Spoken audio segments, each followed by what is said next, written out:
오늘은 교회력으로 이제 사순절에 들어왔습니다. 지난 수요일 날 제수요일을 중심으로 해서 오늘 사순절 첫 번째 주일을 시작합니다. 교회력으로는 가장 큰 절기이죠.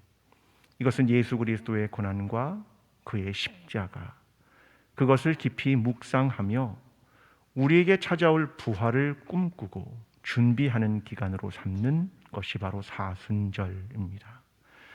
우리는 이 기간 동안 우리 자신을 돌아보고 또 회개하는 시간을 통하여 어떻게 하면 예수 그리스도의 십자가에 가까이 다가갈까, 이것을 함께 기도하고 묵상하는 시간으로 보내게 됩니다. 올해 사순절은 십자가의 길, 평화의 길이라는 주제로 여러분과 함께 말씀을 나누려 합니다. 그래서 오늘 우리는 그 첫 번째 시간으로 평화를 위한 첫 걸음이라는 제목으로 하나님 말씀을 나누겠습니다. 오늘 본문의 이야기는 우리가 잘 아는 예루살렘에 입성하신 예수 그리스도의 이야기입니다. 예수님은 이제 마지막 한 주간을 시작하십니다. 그 마지막 한 주간의 정점에는 십자가가 놓여 있었습니다. 아마 예수님의 삶의 모든 초점은 그 십자가의 죽음과 부활을 위한 것이라고 해도 과언이 아닙니다. 그 정점을 향한 마지막 한 주간의 첫 번째 구체적인 일이 오늘 시작되는데, 그게 바로 예루살렘에 입성하신 이야기입니다. 사람들은 그가 왕으로 오신다는 기대감, 그것으로부터 출발하며 그가 왕이니 당연히 말을 타고 들어올 것이라고 생각했는데, 그가 나귀 새끼를 타고 입성하셨습니다. 제자들의 온 무리가 하나님을 찬양하며 주의 이름으로 오시는 왕이여 라고 환호하고 있었습니다. 주님은 예루살렘에 더 가까이 오셔서 우셨습니다. 너희가 오늘 평화에 관한 일을 알았더라면 좋았을 것을, 이러고 우셨다. 이 이야기가 오늘 본문 전체의 이야기입니다. 오늘 우리가 읽은 본문은 세 가지의 내용입니다. 나귀 새끼를 끌고 온 제자들의 이야기, 두 번째는 제자들의 무리의 환호, 세 번째는 예루살렘 성의 멸망과 평화에 관한 일, 이렇게 세 가지입니다. 하지만 주제로 보면 두 가지입니다. 첫 번째와 두 번째의 이야기는 제자들의 이야기입니다. 제자들이 나귀 새끼를 끌고 왔다. 두 번째 이야기는 제자들의 무리가 예수 그리스도를 왕으로 영접했다. 그러니까 모두 제자들의 이야기입니다. 두 번째와 세 번째 이야기는 평화에 대한 이야기입니다. 제자들의 무리가 외친 것은 하늘에는 평화가 있기를, 이것을 외쳤습니다. 또한 예루살렘의 멸망에 대한 세 번째 이야기의 핵심은 너희가 평화에 관한 일을 알았더라면 좋았을 것을, 이 평화에 대한 이야기를 우리에게 하고 있습니다. 그러니까 오늘 본문은 주제로 보면 두 개의 이야기입니다. 하나는 제자, 또 하나는 평화. 과연 제자들은 어떤 평화를 생각했고 제자와 평화는 어떤 관계가 있는가, 거기에 대한 이야기를 오늘 본문이 다루고 있습니다. 저는 작년에 지인에게 하나의 액자를 선물 받았습니다. 이게 제 방에 있는 액자인데요. 일본어로 평화요라는 말이고 한글로는 평화를이라는 말입니다. 그냥 우연히 본인에게 여러 개가 있다면서 하나를 저에게 선물해 주셨는데, 제 방에 지금 저 액자가 있습니다. 저 글을 쓴 사람이 누구냐면 나가이 다카시라는 사람이고요. 그가 쓴 책이 나가사키의 종이라고 하는 책입니다. 이 나가이 다카시라는 사람은 어떤 사람이냐면 우리가 알다시피 원폭이 떨어진 곳이 두 군데죠. 하나는 히로시마, 또 하나는 나가사키입니다. 이 나가사키에 있던 방사선학과의 의사였습니다. 그가 방사선학과의 의사로 열심히 일하다 보니까 그가 사실 백혈병에 걸리게 되었습니다. 그러나 그가 열심히 일하다가 어느 날 결국 원폭이 투하되었고 그것으로 피폭을 당하게 됩니다. 백혈병도 가지고 있던 사람이 피폭을 당하게 됩니다. 그런데 그는 그때에도 구호대를 만들어 부상자들을 치료하기 시작합니다. 그가 죽을 때까지 그 치료를 계속해가면서 글을 쓴 것이 바로 나가사키의 종이라고 하는 책입니다. 이 나가사키의 종이라는 건 어떤 뜻이냐면, 이 나가사키의 지역에는 가톨릭이 굉장히 많이 있었던 지역이라고 합니다. 그래서 우라카미 성당이라는 곳이 있는데 거기에 2개의 종이 있었답니다. 하나는 원자폭탄으로 파괴되었고 하나가 남았는데 그 종을 치며 경종을 울리는 이야기입니다. 그 경종의 내용은 전쟁과 평화에 대한 이야기입니다. 서문에 이런 글이 있습니다. 많은 사람이 원자폭탄에 대해 두려워하고 또 궁금해합니다. 나는 원자폭탄의 폭발 현장에 있었던 한 사람으로서 내가 보고 듣고 느끼고 관찰한 것을 그대로 전하고 싶었습니다. 상처에 붕대를 푼 바로 그날 병상에 앉아 이 책을 쓰기 시작한 이유입니다. 이 사람의 이야기는 전쟁이 얼마나 아프고 혹독하고 고통스러운 것이며 평화란 얼마나 소중한 것인가, 그것을 말하는 것이 그가 쓴 나가사키의 종이라고 하는 책의 내용입니다. 오늘 우리는 우리의 삶에 이루어지는 평화가 얼마나 중요한가, 그리고 그 첫걸음 무엇일까, 거기에 대한 이야기를 나누려고 하는 것입니다. 예수님께서 옮기신 첫걸음은 예루살렘을 향한 것이었습니다. 바로 이 사건, 예루살렘의 입성은 왕의 즉위식 혹은 왕의 도유식과 같은 것이었습니다. 먼저 28절이 이렇게 말합니다. 예수께서 이 말씀을 하시고 예루살렘을 향하여 앞서서 가시더라. 주님은 예루살렘 입성에 먼저 앞으로 나가면서 이 일을 시작하셨습니다. 평화를 위한 일 말입니다. 근데 갑자기 제자들 둘을 부르십니다. 그러면서 30절과 31절, 너희는 맞은편 마을로 가라. 그리로 들어가면 아직 아무도 타보지 않은 나귀 새끼가 매어 있는 것을 보리니 풀어 끌고 오라. 만일 누가 너희에게 어찌하여 풀으냐 묻거든 말하기를 주가 쓰시겠다 하라. 주님은 2명의 제자에게 어떻게 나귀 새끼를 끌고 올 것이며 누가 너희에게 물을 것이며 그때 너는 이렇게 대답해라. 주가 쓰시겠다. 여러분, 이 내용이 보여주는 건 뭐냐면 예수님은 미리 알고 계셨다, 그 말입니다. 주님은 예루살렘의 입성에 어린 나귀 새끼를 끌고 와 타고 입성해야 하는 것을 알고 계셨다. 주님은 그것을 미리 알고 계셨다. 조금 더 확장하면 자신이 십자가를 져야 한다는 것을 미리 알고 계셨다. 그래서 겟세마네에서 그가 고뇌하며 기도한 것은 미리 알고 있었기 때문입니다. 그런데 주님이 나귀 새끼를 타고 입성을 합니다. 그런데 이 나귀 새끼를 어떻게 표현하냐면 아직 아무도 타보지 않은 나귀 새끼, 이렇게 표현합니다. 자, 아무도 타보지 않았다. 이 말은 2가지 의미가 있습니다. 하나는 종교적 의미입니다. 하나님께 제물을 드릴 때는 아직 아무도 타보지 않은, 바로 그것이라는 종교적 의미와 또 하나는 왕을 위한 전용 목적을 위해 사용할 때 아무도 타보지 않은 이라는 것을 이야기하는 겁니다. 하나님을 위해, 왕을 위해 구별되었다, 이 말입니다. 또 하나는 나귀 새끼입니다. 이건 헬라어로 폴로스라는 말인데 어린 짐승이라는 말입니다. 자, 그러면 아무도 타보지 않은 나귀 새끼, 이게 어떤 의미인지 이제 알았습니다. 자, 이 예언은 스가랴의 예언으로부터 시작합니다. 스가랴 9장 9절이 이렇게 말합니다. 시온에 따라 크게 기뻐할지어다. 예루살렘에 따라 즐거이 부를지어다. 보라, 내 왕이 내게 임하시나니 그는 공의로우시며 구원을 베푸시며 겸손하여서 나귀를 타시나니 나귀의 작은 것 곧 나귀 새끼니라. 스가랴의 예언에 메시아가 오는데 세 가지 특징이 있다. 첫 번째, 그는 공의로우며, 두 번째, 구원을 베푸시며, 세 번째, 겸손하여서. 세 가지 특징이 있는데 이 나귀를 타고 온다는 것이 어떤 의미일까? 과거의 왕이 나귀를 탈 때가 있었습니다.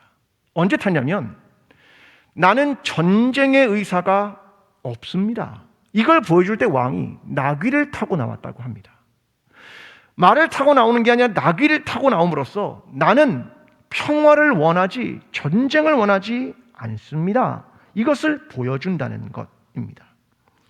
자, 그러니까 지금 스가랴의 예언에 나귀 새끼를 타고 온다라고 하는 것이 있는데, 그 의미는 이 평화에 대한 의미를 담고 있다는 것입니다.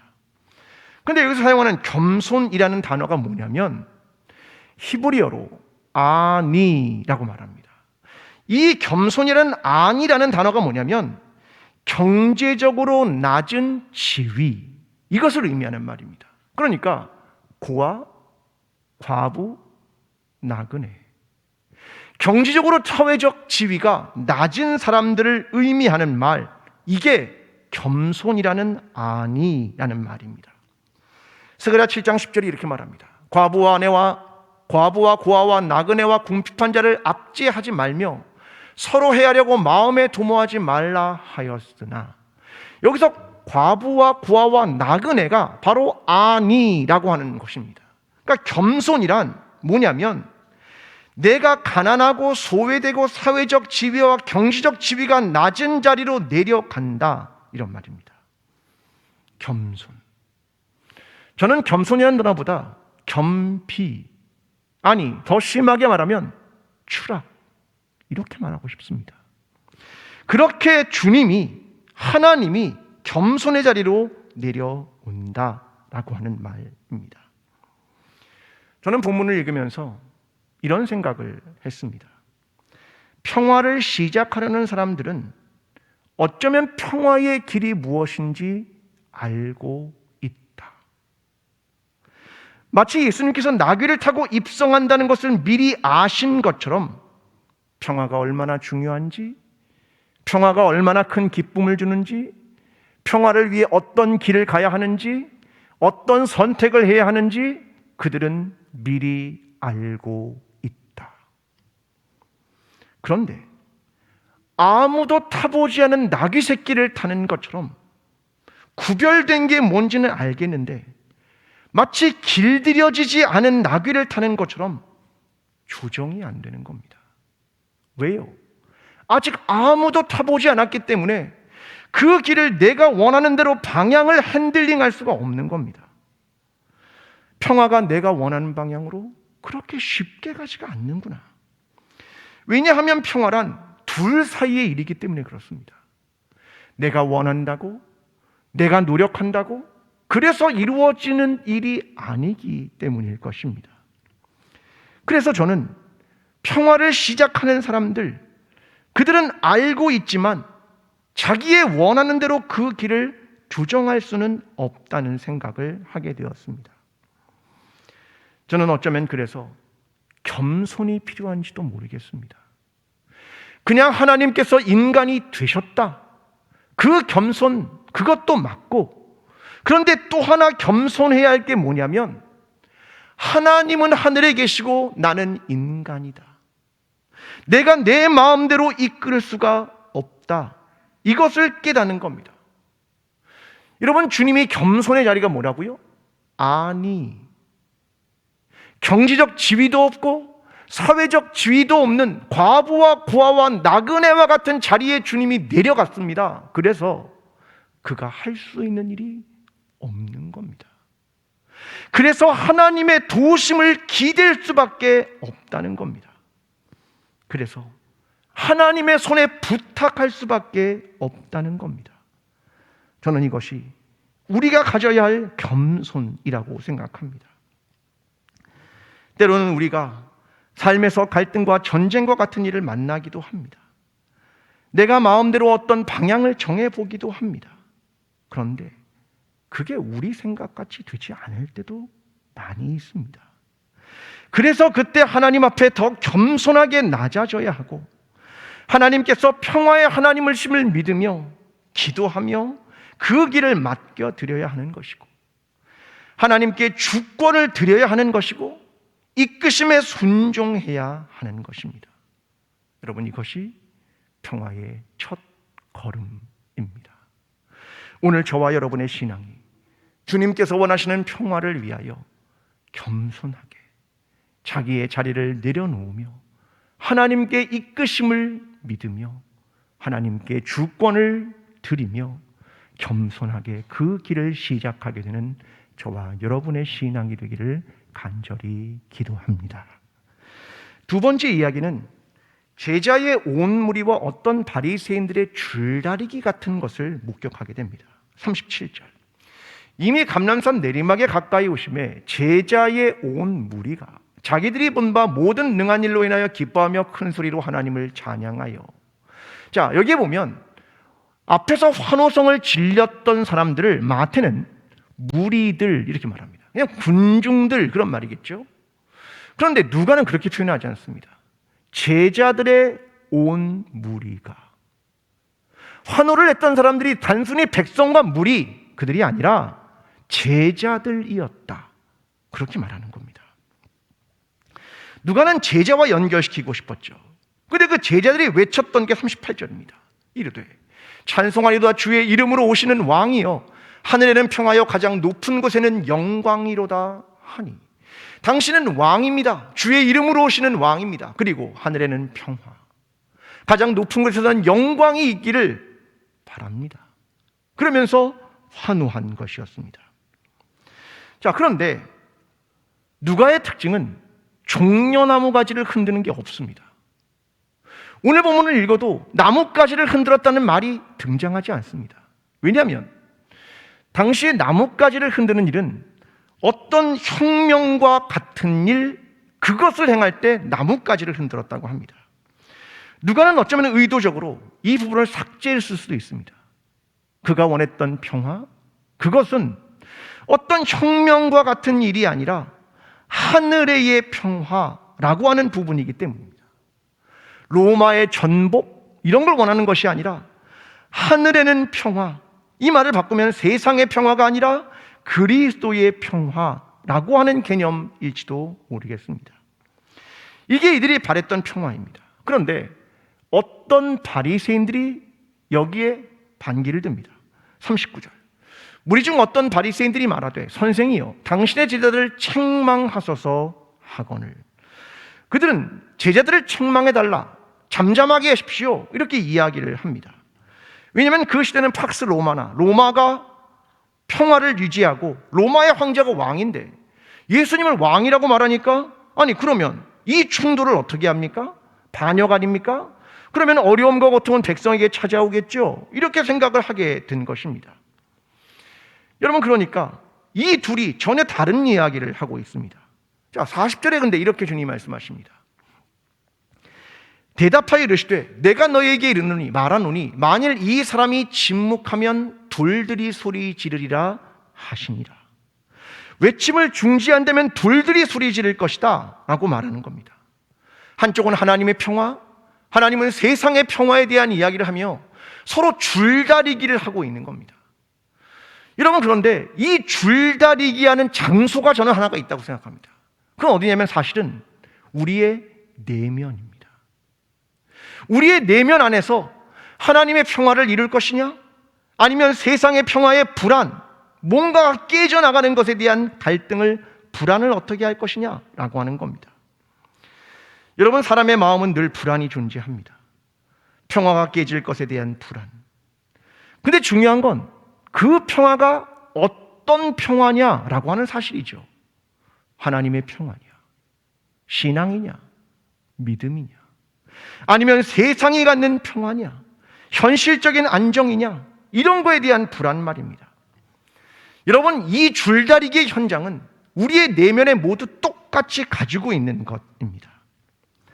마셜 빌 로젠버그라는 사람이 갈등의 세상에서 평화를 말하다라는 책에서 이런 이야기를 합니다. 평화로운 변화를 이끌어내는 과정의 첫 번째 단계는 우리 자신의 마음, 자기 자신과 다른 사람을 보는 방식, 자신의 욕구를 충족하는 방식을 바꾸는 것이다. 평화의 변화를 만드는 첫 번째 단계가 뭐냐면 내 마음이다. 내 안에 있는 내 마음이다. 내가 나와 다른 사람을 보는 나의 시각이다. 내가 무엇인가를 충족하고 싶은 욕구, 내 욕구이다. 반복되는 말은 뭐냐면 나입니다. 나의 변화가 시작된다. 이렇게 말하는 겁니다. 유대교의 랍비들은 늘 이런 걸 고민했다고 합니다. 하나님 나라에 들어가는 법. 우리도 고민이죠. 하나님 나라에 어떻게 들어갈까? 천국에 어떻게 갈까? 다 우리도 똑같은 고민을 합니다.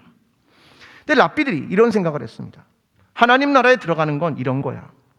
하나님 앞에 엎드려야지. 그리고 매일 하나님을 자신의 왕으로 삼는 지그식, 이것을 매일 하는 겁니다. 하나님은 나의 왕이십니다.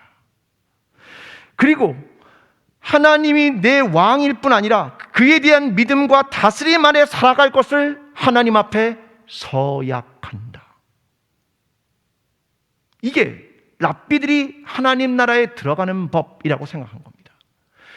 그들은 그래서 신명기 6장 4절에서 5절 쉐마 이스라엘이라고 하는 이것을 늘 묵상했습니다. 이스라엘아 들으라. 우리 하나님 여호와는 오직 유일한 여호와시니 너는 마음을 다하고 뜻을 다하고 힘을 다하여 내 하나님 여호와를 사랑하라. 너는 내 마음을 다하고 뜻을 다하고 힘을 다하여 내 하나님 여호와를 사랑하라. 이걸 매일같이 서약하고 하나님 앞에 고백하고 하나님을 나의 마음의 왕으로 모시고 그렇게 결단하는 믿음으로 살아가는 것이 하나님 나라에 들어가는 법이다. 하나님의 통치 아래 살아가는 것이 천국을 받는 것, 천국에 들어간다, 이렇게 이해한 것입니다. 주님도 그래서 누가복음 17장 20절과 21절에 이렇게 말씀하십니다. 하나님 나라는 볼 수 있게 임하는 것이 아니요 또 여기 있다 저기 있다고도 못하리니 하나님 나라는 너희 안에 있느니라. 하나님의 나라는 저기 있는 게 아니라 너희 안에, 하나님의 평화는 저기 있는 게 아니라 너희의 마음속에, 너희가 나를 왕으로 모시고 하나님의 말씀을 지킬 것을 매일 서약하며 나아갈 때 하나님의 나라가 너희 안에서 시작된다. 이걸 말씀하신 것입니다. 오늘 저와 여러분의 상황이 여러 가지 일들 때문에 흔들리지 않으며 우리의 마음으로부터, 나 자신으로부터 하나님을 사랑하는 것, 하나님의 통치와 다스림 안에 자신의 삶을 서약하고 드림으로 내 안에 시작되는 하나님의 나라, 평화의 나라, 그리스도의 나라가 시작되는 저와 여러분의 신앙이 되기를 간절히 기도합니다. 여러분, 예수님은 이제 예루살렘에 가까이 오셨습니다. 그리고 41절에 가까이 오사 성을 보시고 우시며, 주님이 우셨습니다. 예루살렘 성을 보시고 우셨습니다. 그리고 42절에 이렇게 말씀하십니다. 이르시되 너도 오늘 평화에 관한 일을 알았더라면 좋을 뻔하였거니와 지금 내 눈에 숨겨져 있도다. 나는 너희가 보기 원하는 게 있다. 뭐냐면 평화에 관한 일. 평화에 관한 일. 자, 세 번역은 이것을 평화에 이르는 길, 공동 번역은 이것을 평화의 길, 이렇게 해석합니다. 평화의 길을 어떻게 가는지를 너희가 알았으면 좋겠다 라고 하는 말씀입니다. 저는 오늘 본문이 우리에게 질문한다고 생각합니다. 넌 누구냐? 어린 나귀 새끼를 끌고 오는 2명의 제자냐? 아니면 환호성을 부르며 왕으로 모시는 제자들의 온 무리냐? 아니면 어떤 바리새인이냐? 넌 그 현장에서 누구냐? 이걸 우리에게 질문하는 것 같습니다. 그런데 생각해 보면 어느 누구도 미래를 장담할 수 없습니다. 제자들도 곧 예수님을 버리고 도망가 버립니다. 예수님을 환호하며 왕으로 모셨던 제자들의 온 무리도 며칠이 지나지 않아 그를 십자가에 못 박으라고 소리를 질렀습니다. 사람이 자기의 미래를 장담할 수 있습니까? 난 그런 사람이야. 난 신앙이 좋은 사람이지. 난 이 정도면 괜찮아. 어느 누가 장담할 수 있겠습니까? 주님은 묻습니다. 너는 누구냐? 여러분에게 렘브란트의 그림 하나를 소개합니다. 십자가의 처형이라는 저 그림입니다. 렘브란트가 예수님의 십자가에 처형하는 저 모습을 보여줍니다. 예수님이 십자가에 달려있고 그 앞에는 로마의 군병이 있습니다. 그런데 발 바로 옆에 한 사람이 얼굴을 가까이 하고 있습니다. 분명히 저기에는 수많은 사람들이 둘러싸고 있는 게 흐릿하게 보입니다. 그런데 발 옆에 있는 그 한 사람의 얼굴은 누구냐면 렘브란트 자신입니다. 내가 바로 거기에 있었습니다. 나 역시 그 책임이 있습니다.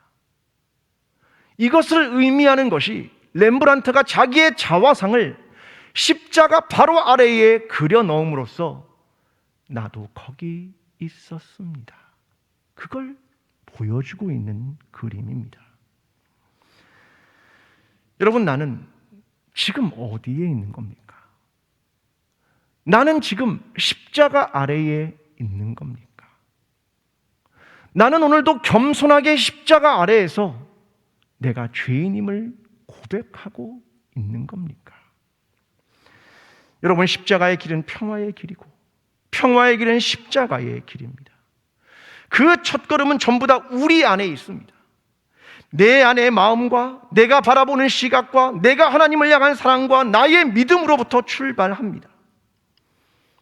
근데 나라는 사람을 좀처럼 믿을 수가 없습니다.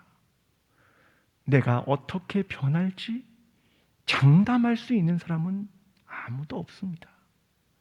그래서 우리는 겸손해져야 되는 겁니다. 십자가 아래에 내려가 그 예수님의 십자가와 발 앞에 내려가 십자가를 다시 붙들어야 하는 겁니다. 하나님, 나는 죄인이고 나는 연약하고 나는 오늘 인간입니다. 이것을 고백하는 것이 저는 평화의 첫 걸음이라고 생각합니다.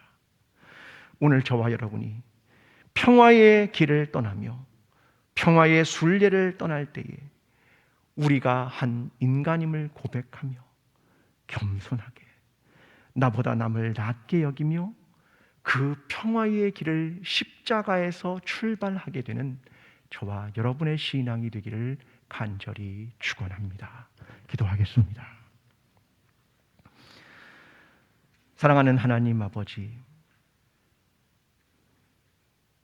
우리는 사람입니다.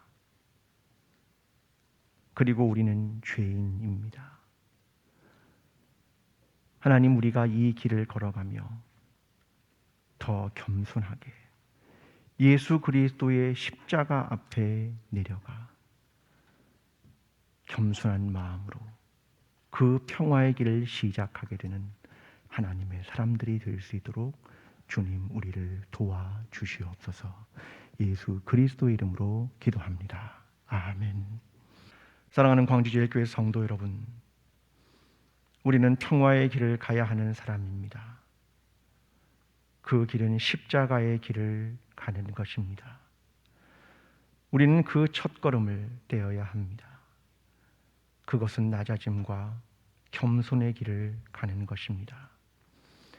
하나님의 손에 자신을 의탁하는 것입니다. 자기 자신을 돌아보며 나의 마음, 나의 시각, 나의 뜻을 하나님을 향하여 내 안에서 하나님 나라를 시작해야 합니다. 그때 하나님의 나라, 평화의 나라가 우리 안에 시작될 것입니다. 주님께서 우리 모두가 평화의 첫 걸음을 떼일 때 주님께서 우리와 함께 하실 것입니다. 이제는 우리를 위하여 십자가를 지시며 평화의 길을 걸으신 예수 그리스도의 은혜와 하나님 아버지의 끝없는 사랑과 성령님의 인도하심이 평화를 위하여 하나님 앞에서 겸손의 길을 걸어가며 내 안에 하나님의 나라를 출발시키기 원하는 모든 예배자들 위해, 주님이 사랑하시는 광주제일교회 위에, 평화를 갈망하는 우크라이나와 이 나라와 민족 위에 지금부터 영원까지 함께 하시기를 간절히 축원하옵나이다. 아멘.